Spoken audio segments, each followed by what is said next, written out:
violence and other kind of violence. Get away! I could be at work, at school, in my car, I can still get shot by the police. I can get shot anywhere. So it is what it is.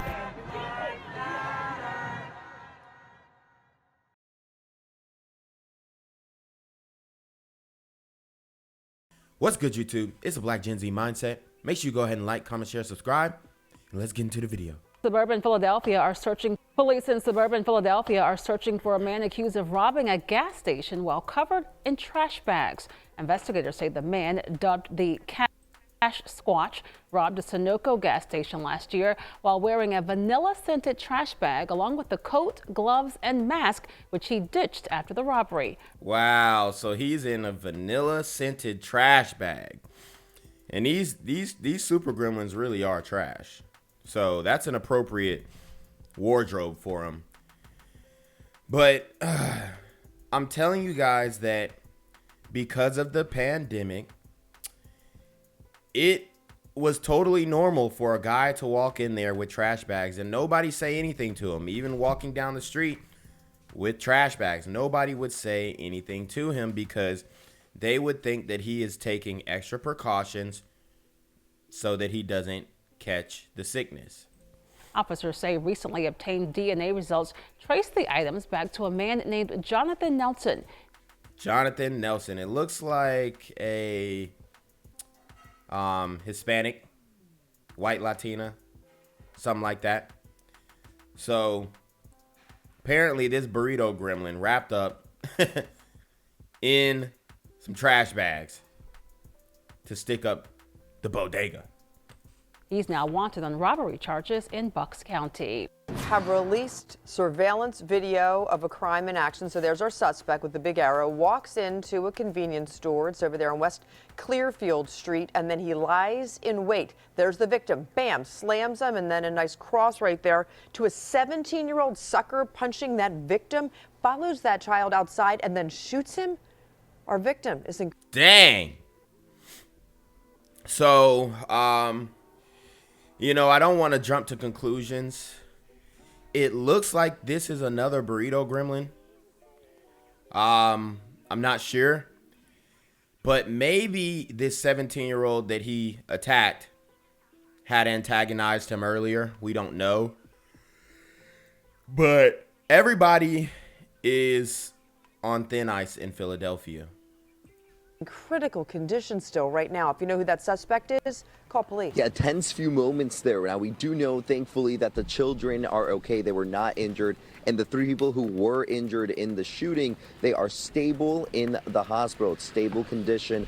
But it was a very intense few moments there, especially when police called SWAT and also knowing that there were children inside the home. So here's what police tell us happened. They say that overnight, SWAT surrounded the home on the 5800 block of Trinity Street. That's in southwest Philly.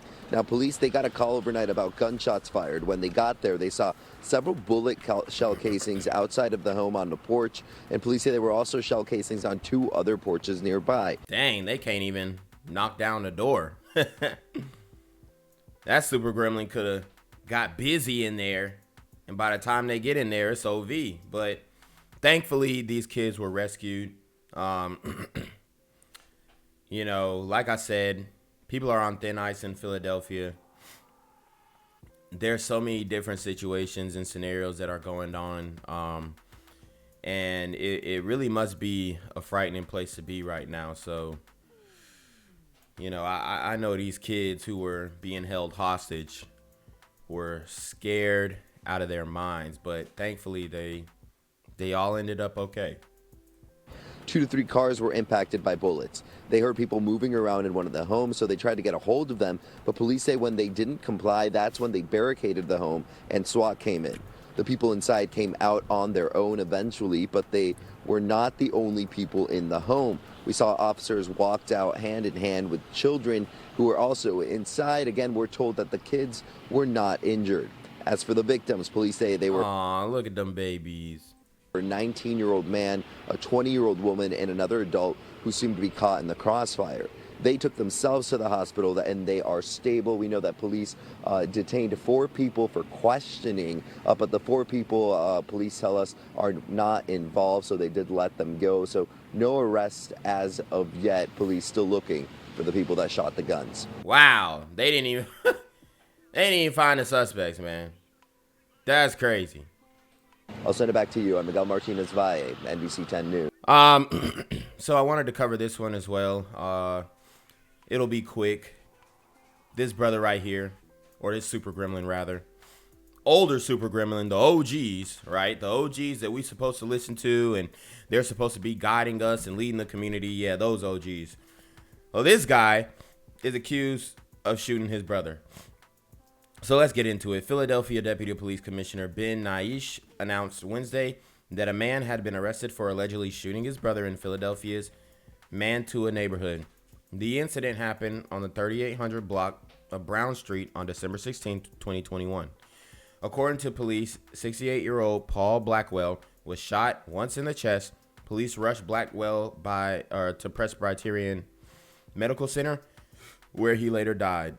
On January 18th, 2022, police say they arrested 55-year-old Darren Morrison for the murder of Blackwell. Police say Morrison is the brother of Blackwell and is being charged with murder, violation of the Uniform Firearms Act, and other related offenses. All right, now to breaking news tonight. A tense standoff between Philadelphia police and an armed man in Overbrook has just ended. Action News reporter Katie Catro is live at the scene in the 6100 block of West Columbia Avenue. Katie, what's the latest? Rick, it was a very scary and tense scene out here as police say a 21-year-old man was holding his 13-year-old cousin hostage inside of her own home.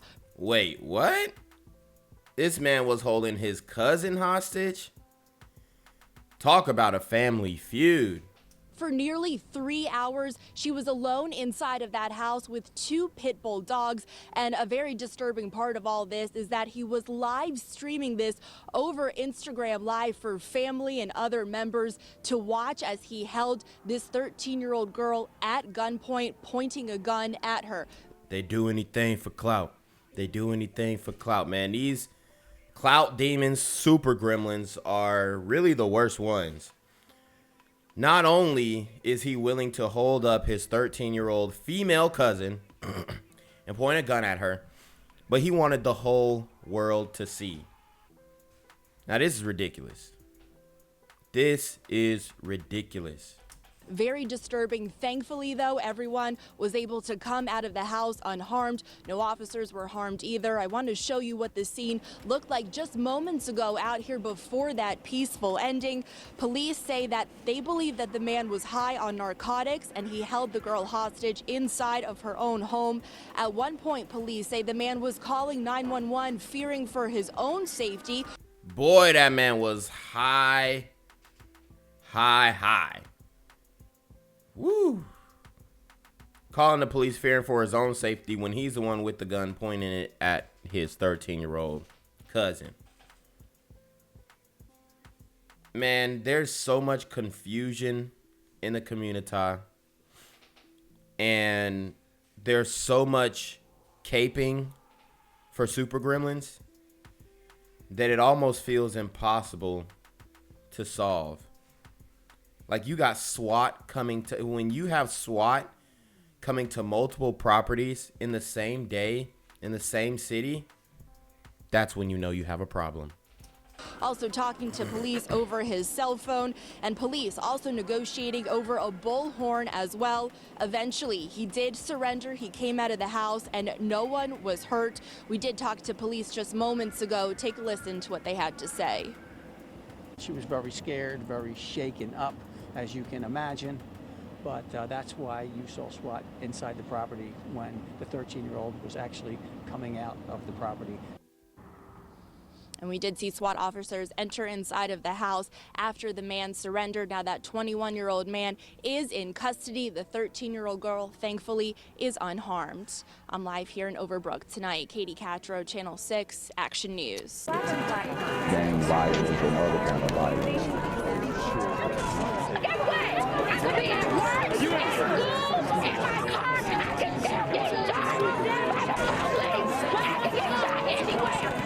so it is what it is.